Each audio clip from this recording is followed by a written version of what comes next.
अस्सलामुअलैकुम, वेलकम है आप सभी का इस नई वीडियो में। तो स्कास्ट कश्मीर की तरफ से दो इम्पॉर्टेंट अपडेट्स हैं सभी के लिए। एक तो यूटी जम्मू कश्मीर के जो कैंडिडेट हैं जिन्होंने यूजी कोर्सेज़ का एंट्रेंस दिया है, आपका जो 4th राउंड है काउंसलिंग का, उसकी डेट्स आ चुकी हैं। और उसके साथ साथ जो कैंडिडेट एनआरआई या अदर स्टेट्स के हैं जिन्होंने स्कास्ट कश्मीर में यूजी कोर्सेज़ के लिए अप्लाई किया है, आप बच्चों का भी काउंसलिंग का जो नोट्स है वो यहाँ पे इशू कर दिया गया है। दोनों आपके साथ इस वीडियो में मैं डिटेल में समझाऊंगा, क्या कुछ है, कब से भरना है, क्या कुछ है, सारी चीज़ें एक्सप्लेन करके समझाऊंगा।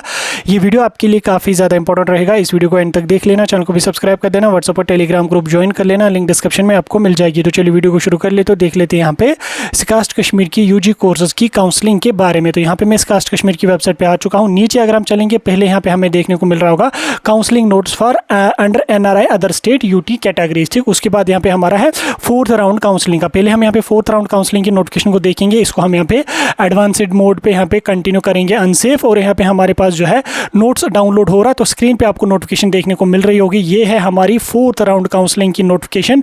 आप यहाँ पे देख सकते हैं जो यूटी जम्मू कश्मीर के रेजिडेंट हैं जिन्होंने यूजी कोर्सेज का एग्जाम दिया है, आपका जो 4th राउंड काउंसलिंग का है या डॉक्यूमेंट वेरिफिकेशन का है या अपग्रेडेशन का है, वो यहाँ पे आ चुका है।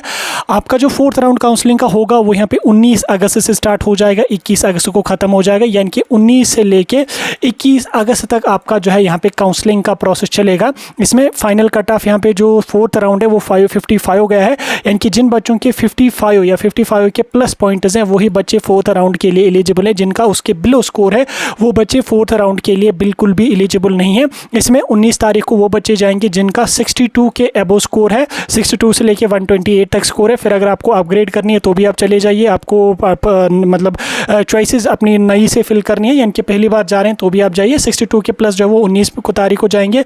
20 तारीख को वो बच्चे जाएंगे जिनका 59 के अबो है। उसके बाद 21 को जाएंगे जिनका 55 तक है। ठीक, तो वो बच्चे यहाँ पे काउंसलिंग के लिए जाएंगे। जो बच्चे पहले काउंसलिंग के लिए जाएंगे उनको 1000 फी पे करना पड़ेगा। आपका एडमिशन का जो पोर्टल है स्कास्ट कश्मीर की जो वेबसाइट है वहाँ पे लॉगिन करके आपको जो वो 1000 काउंसलिंग का फी पे करना पड़ेगा, जिसकी डेट आपको 16 से लेके 19 तक दी गई है। 16 से लेके यानी कि आज से लेके 19 तारीख तक आप लोग यहाँ पे 1000 फी पे कर सकते हैं। और उसके साथ साथ कोई डॉक्यूमेंट अगर आपका रजिस्ट्रेशन के टाइम पेंडिंग रहा हुआ होगा तो उसको भी सबमिट कर सकते हैं। आप अपना ऑनलाइन ही भरना है।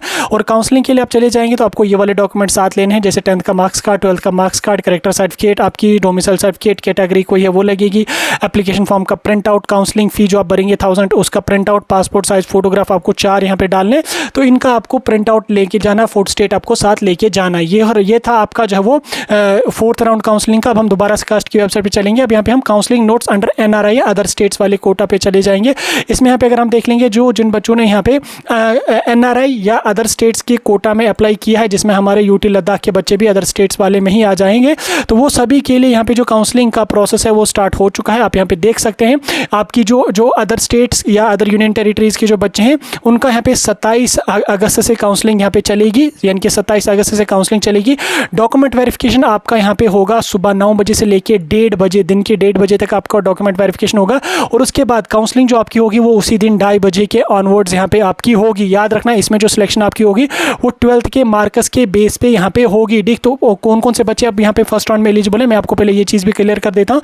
यहाँ पे इन्होंने क्या लिखा है, in continuance to the notification this and this it is notified for the information of all the concerned who have applied under NRI other state या other union territories that the first round document verification और counselling in respect of candidate having 80% and above marks in 12th ठीक of competent board और university shall be held as per this निर्देशियाल यहाँ पे है। यानी कि जिन बच्चों ने एनआरआई या अदर स्टेट्स के कोटा में अप्लाई किया है, अगर आपकी परसेंटेज 12th में 80 या 80 के अबो है तो आप फर्स्ट राउंड के लिए एलिजिबल हैं। अगर आपका 80 के बिलो है, 79% आपकी 12th में है, 78% है, 60% है, 50% है, तो आप इसके लिए बिल्कुल भी एलिजिबल नहीं है। अगर आपका 80 या 80 के अबो स्कोर है तो आप फर्स्ट राउंड के लिए जाएंगे। जिन बच्चों ने अदर स्टेट्स या अदर यूनियन टेरिटरीज के कोटा में अप्लाई किया है, जिसमें हमारे लद्दाख के बच्चे भी हैं, उनकी जो काउंसलिंग होगी 27 अगस्त को होगी। सुबह 9 बजे से लेकर दिन के 1:30 बजे तक आपका डॉक्यूमेंट वेरिफिकेशन होगा। और उसके बाद आपका 2:30 बजे के बाद आपकी काउंसलिंग होगी। और उसके बाद जो एनआरआई स्पॉन्सर्ड कैंडिडेट हैं उनका 28 अगस्त को काउंसलिंग होगी। सेम 9 बजे से लेकर 1:30 बजे तक आपकी डॉक्यूमेंट वेरिफिकेशन होगी। 2:30 बजे के ऑनवर्ड्स आपकी जो काउंसलिंग होगी वो यहाँ पे आपकी हो जाएगी। उसके बाद आपको जो बच्चे काउंसलिंग के लिए एलिजिबल है जिनका 80 या 80 के प्लस है, अब जिन बच्चों के 80 के बिलो मार्क्स है वो यहाँ पे सेकंड राउंड का वेट करिए। मे बी अगर सेकंड राउंड में सीट बची तो आपको एलिजिबल रखा जाएगा, नहीं बची तो नहीं रखा जाएगा। ठीक, आपकी जो फी होगी वो आपको पे करनी है 1000 रुपीज़ 23 अगस्त तक यहाँ पे आपको जब वो अपनी जो फ़ी है उसको पे करना है। और उसके साथ साथ कोई डॉक्यूमेंट अगर आपका पेंडिंग रहा होगा रजिस्ट्रेशन के टाइम, उसको आप अपलोड कीजिए। साथ में जब आप काउंसलिंग के लिए जाएंगे आपको 10th का मार्क्स कार्ड लेना है, 12th का मार्क्स कार्ड लेना है, डोमिसाइल सर्टिफिकेट आपको अपनी यूटी या अपनी स्टेट की लेनी है, एप्लीकेशन फॉर्म का प्रिंट आउट ले लेना है, पासपोर्ट साइज फोटोग्राफ ले लेना है। और उसके बाद यहाँ पे आपको जो एनआरआई कैंडिडेट है उनका एनआरआई का एक एफिडेविट बनता है, वो भी आपको कोर्ट से बना के साथ ले जाना पड़ेगा। ठीक, इस चीज़ को आप यहाँ पे ध्यान रख लीजिएगा। उसके बाद अगर आपको वहाँ पे सीट मिली तो सीट आपको फ़ी वहीं पे करनी पड़ेगी, जो एनुअल फ़ी होगी वो आपको वहीं पे दी जाएगी। और उसके साथ जो सीटें होंगी वो 12th के मार्क्स के बेस पे ही आपकी फिल हो जाएंगी। फ़ी आप यहाँ पे देख सकते हैं, जो आपको फ़ी रहेगी BVSC में आपको फर्स्ट ईयर का 3,55,000 रहेगा, सेकंड ईयर के ऑनवर्ड्स आपका जो वो 3,38,000 यहाँ पे फ़ी रहेगी। बीटेक आर्टिफिशियल इंटेलिजेंस की अगर हम बात करेंगे 2,21,000 रहेगी, सेकेंड ईयर में आपको 2 लाख के ऑनवर्ड्स यहाँ पे रहेगा। अब बाकी यूजी कोर्सेज में आपको 1,55,000 फ़ी रहेगी। और उसके बाद यहाँ पे सेकेंड ईयर के ऑनवर्ड्स आपको 1,38,000 फी यहाँ पे आपको रहेगी। इस चीज़ को भी आप यहाँ पे देख सकते हैं। इसमें आप यहाँ पे देख सकते हैं, at the time of allotment of seat during the counselling the candidate shall have to pay full of prescribed semester annual fee as indicated this. ठीक, तो ये फी आपको पे करनी पड़ेगी। अगर आपको फी सीट वहाँ पे मिल जाती है तो इसको आप यहाँ पे ध्यान में रख लीजिए। आप चाहें तो आप इसका स्क्रीनशॉट भी यहाँ पे ले सकते हैं। जो फी स्ट्रक्चर इन्होंने यहाँ पे अपने नोट्स में ही मेंशन करा, मैं इसको रब कर देता हूँ और आप इसका यहाँ पे स्क्रीनशॉट ले लीजिएगा। ठीक, ये थे कास्ट कश्मीर के 2 इंपॉर्टेंट अपडेट्स जो मैंने आपको समझा दिए। कोई डाउट होगा, कोई कंफ्यूजन होगा, मुझे कमेंट्स में पूछ सकते हैं।